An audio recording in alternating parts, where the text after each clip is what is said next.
gentleman over here in the black shirts going to play us a good tune and tell us a little history of himself at the old Fiddlers convention here in Galax. And Jimmy was a child prodigy, one of the very first, I guess, that was become well known, and he's played all over the world in various groups, and was the head musician at Myrtle Beach for many years in the Carolina Opry. And he's back in this region making great guitars now and playing the fiddle still.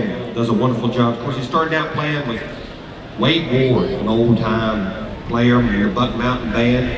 In 1965, Jimmy was 6 years old and played so well with the Buck Mountain Band and all that he won the Outstanding Performer Award in 1965 as a 6-year-old kid.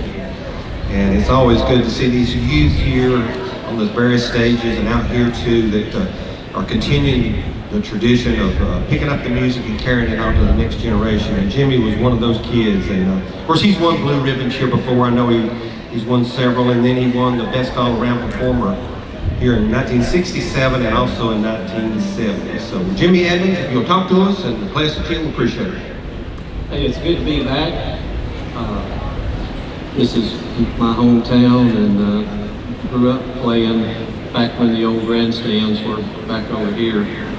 And mostly played old-time music with, like Dale said, Uncle Wade Ward. And didn't start playing the individual fiddle competition in the early days, but I probably have only played in fiddle competition maybe 7-8 years, because I missed quite a few of the conventions. When one year I had to go to England, and I played for the Queen over there, and it was during the convention, so that was somewhere in the early 70s. Yeah, that wasn't a bad excuse.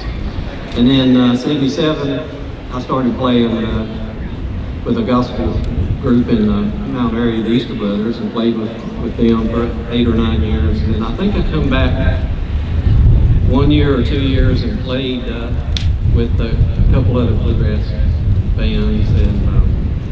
And in '92, I moved to Myrtle Beach and was there for 14 years playing, so I missed all the conventions. I come back here, I think in 2005 or 6, or I think it was 2006, and I wanted to put a band together, and so we put a bluegrass band together, and I played fiddle and won first that year. So that's my limit of playing, probably about 10 times. I think I've won first every year but once, and then I was second that year, but that was a good fiddle player that evening. I'm going to do a song that John just played. We talked about it, and you can hear it on 2 different instruments, but Wayne was kind of always been like an older brother to me. I used to hang out with him when we were younger, and he would always back me up. And we've done it a few times right here in this area, and this is the tune we played, and it's also called Listen to the Mockingbird.